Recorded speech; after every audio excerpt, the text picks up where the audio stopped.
నమస్తే. నమస్తేనే. ఏం పేరు అన్న? రమేష్. రమేష్ గారు. ఏం చేస్తుంటారు? సోషల్ వర్క్ చేస్తుంటాం.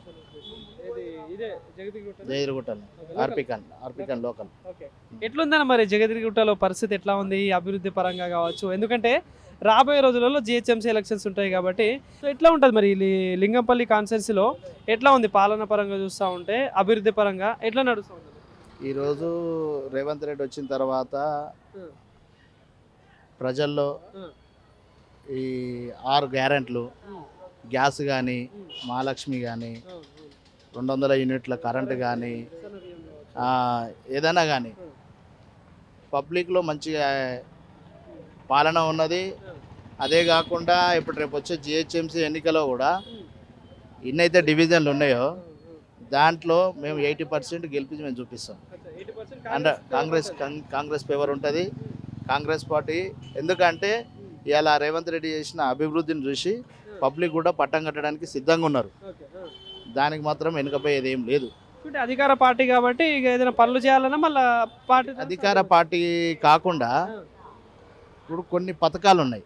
ఆ పథకాలు అనేది పబ్లిక్లకు తీసుకుపోయి ఇప్పుడు ఉన్న ఎవరైతే ఎమ్మెల్యేలు కానీ ఎమ్మెల్సీలు కానీ అందరు కానీ పబ్లిక్లో ఒక అవగాహన తీసుకొచ్చి మొన్న మీరు చూసింది గ్రామంలో కూడా సర్పంచ్ ఎలక్షన్స్ జరిగినప్పుడు కూడా కాంగ్రెస్కు వాళ్ళు పబ్లిక్ అనుకూలంగా సపోర్ట్ చేసి పబ్లిక్లో మంచి ఇది చేశారు.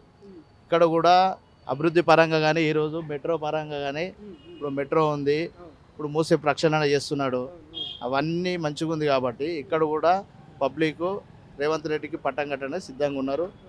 2 మేయర్ కానీ డిప్యూటీ మేయర్ కానీ కాంగ్రెస్ కైవసం చేసుకోవడానికి పబ్లిక్ సిద్ధంగా ఉన్నారు. ఛాన్సెస్ ఉన్నాయి. ఛాన్సెస్ 100% అవుతుంది.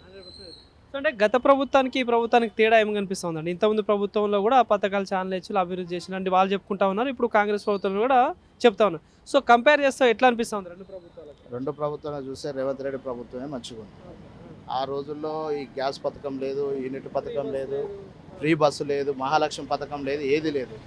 ఈరోజు ఎవరో వచ్చి ఏదో మాట్లాడితే కాదు, ఆల్రెడీ పబ్లిక్ తెలుసు రేవంత్ రెడ్డి ప్రభుత్వం ఏం జరుగుతుంది, కేసీఆర్ ప్రభుత్వం ఏం జరిగిందనేది తెలుసు. ఆ టైంలో దళిత బంధు అని పెట్టి ఇది ఆయన ఏం చేసిండంటే ఒక హుజురాబాదు నియోజకవర్గంలో బై ఎలక్షన్లో ఆయన ఒక పథకాన్ని పెట్టిండు. ఆ పథకం అనేది కాకుండా మొత్తం ఆల్ నియోజకవర్గాలలో పెట్టి దాన్ని సక్సెస్ కాలేదు. ఈరోజు అభయాసం అని చెప్పి 12 లక్షల స్కీమ్ రేవంత్ రెడ్డి పెడుతుండు. అది కూడా త్వరలో వస్తుంది. దళితులకు అన్యాయం ఏం జరగదు. మరి ఇక్కడ లింగంపల్లి ప్రధానంగా మీ లింగంపల్లి నియోజకవర్గం విషయాన్ని చూసుకుంటే మరి ఇక్కడ ఎట్లా ఉందన్న అభివృద్ధి పరంగా చూసుకుంటే? ఎందుకంటే ఇప్పుడు పార్టీ ఎమ్మెల్యే అంటే పార్టీ మారడం జరిగింది. సో ఏంది దాని మీద ఏమైనా క్లారిటీ ఇస్తారా? మాకు ఎమ్మెల్యే గారు అందుబాటులో ఉంటాడు. పార్టీ మారినా కానీ ఈరోజు మేము గాంధీ దగ్గరికి వెళ్తే మాకు ఏ రోజైనా మన పని చేయడానికి సిద్ధంగా ఉన్నాడు. ఏ రాత్రి పోయినా కానీ నేనున్నా అని. ఒకవేళ ఈ రోజుల్లో లింగంపల్లి నియోజకవర్గం మంచి డెవలప్ ఉంది, నడుస్తుంది. 100% ఆయనే, ఏం ప్రాబ్లం లేదు. సో ఇప్పుడు జిహెచ్ఎంసీ ఎలక్షన్స్ అంటే ప్రధానంగా ఇప్పుడు చిన్న సమస్యలు ఉంటాయి ఏరియాలలో, రోడ్స్ కావచ్చు, డ్రైనేజ్ వ్యవస్థ, వాటర్, ఇదంతా నడుస్తుంది. ఎట్లుందన్న వీటి పరిస్థితి ఎట్లా ఉంది? ఇక్కడ ఏ ప్రాబ్లం అయితే ఏం లేదు, అన్ని విధాలా మంచిగా ఉంది. డ్రైనేజ్ ప్రాబ్లం లేదు, రోడ్ల ప్రాబ్లం లేదు, ఏ ప్రాబ్లం లేదు. ఇలా మాకు డైలీ వచ్చి కూడా ఫాగింగ్ అనేది దోమలకు అవన్నీ అనేది దగ్గర, ఎందుకంటే మాకు అనుకూలంగా ఉన్నాడు కాబట్టి ఎమ్మెల్యే అన్ని విధాలుగా చేస్తుండు. ఇప్పుడు రాష్ట్రంలో గత కొన్ని రోజులుగా ఈ సర్ ప్రక్రియ ఒకటి జరిగింది, ఎస్ఐఆర్ అనేది. ఏందన్న దాని మీద అంటే ఈ దొంగ ఓట్లు తీసే కార్యక్రమం చేసింది కాబట్టి మీ అభిప్రాయం ఏంది? అంటే మంచిది అంటారా ఈ కార్యక్రమం అనేది?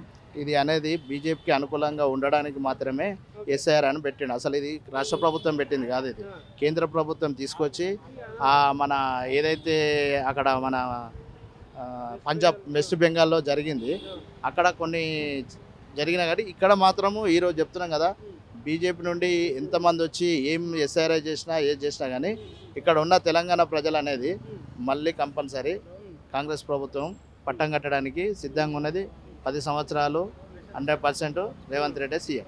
ఇప్పుడు బీజేపీ అంటే ఇప్పుడు గుర్తొచ్చింది, బీజేపీ నాయకులు కూడా లాస్ట్ టైం జిహెచ్ఎంసీలో మాకు 40కి పైన సీట్లు వచ్చినాయి, ఈసారి కూడా మాదే హవా ఉంటుంది అని చెప్పేసి ఇప్పుడు పశ్చిమ బెంగాల్ వచ్చినట్టు నెక్స్ట్ తెలంగాణ టార్గెట్ అని మాట్లాడుతూ ఉన్నారు. కాబట్టి ఎట్లుంటుంది తెలంగాణలో బీజేపీకి అనే అవకాశం ఉంటుందా?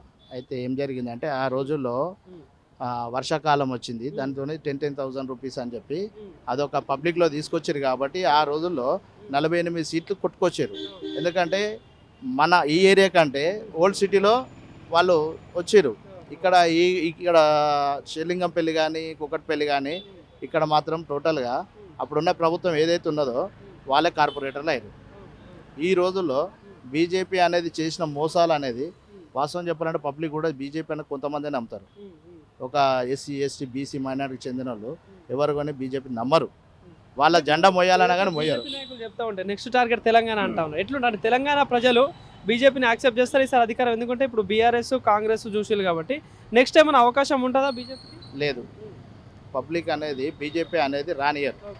ఇక్కడ ఉన్నది ఏది ఉన్నా రేపు ఉన్న రోజుల్లో కూడా టీఆర్ఎస్ లేకుండా కాంగ్రెస్. బీజేపీ కన్నా పట్టం రెండింటి మధ్యనే పోటీ ఉంటుంది తప్ప బీజేపీకి మాత్రం పోటీ ఉండదు. పోటీ ఇయ్యరు కూడా పబ్లిక్, అది నమ్మరు కూడా. ఏంటన్నా రాబోయే రోజులలో తెలంగాణకి మళ్ళీ ఏ పార్టీ గవర్నమెంట్ ఉంటే బాగుంటుంది, ఎవరు సీఎం అయితే బాగుంటుంది అనుకుంటున్నారు? కాంగ్రెస్ ప్రభుత్వం ఉంటుంది, రేవంత్ రెడ్డి 100% సీఎం అవుతుంది. ఇప్పుడు అతను చేసే అభివృద్ధిని చూస్తారు కదా. ఇవాళ కొన్ని సంవత్సరాల నుండి నల్గొండలో ఫ్లోరైడ్ వాటర్తో ఇబ్బంది పడ్డారు. ఈరోజు మూసి ప్రక్షాళన జరుగుతుంది. ఆయన ఒక్క స్వార్థం కోసం చేస్తలేడు, అందరూ మంచిగా ఉండాలి. మూసి ప్రక్షాళన చేసితే కొన్ని వందల మంది బతరాడ, అవునా కదా. బీఆర్ఎస్ వాళ్ళు చాలా రకాలుగా దాన్ని కాంట్రవర్సీ చేస్తున్నారు కదా. ఎవరైనా ఇప్పుడు నా కొడుకు నాకే ముద్దు, నా కొడుకు నాకే ముద్దు. ఇప్పుడు వాళ్ళు ఏదైనా మాట్లాడతారు. ఇప్పుడు మేము ప్రభుత్వం కోసం కాకుండా ఆయన ఒక వ్యక్తిగా అందరూ మంచి ఒక విజయంతో ముందుకు వచ్చిండు. అది 100% చేస్తాడు, చేసి చూపిస్తాడు. చూసిన తర్వాత అవతల వాళ్ళు అంటారు మంచిగా చేసినాం అంటారా, చెడు చేస్తారని వాళ్ళే చెప్తారు. ఇప్పుడు మనం అవతల పార్టీ కోసం మనం మాట్లాడుకున్న అవసరం లేదు. నెక్స్ట్ లింగంపల్లిలో ఎట్లుంటుందని ఏమైనా మారే అవకాశం ఉంటుందా, మళ్ళీ ఇదే ఎమ్మెల్యేకి ఉంటుంది అవకాశం?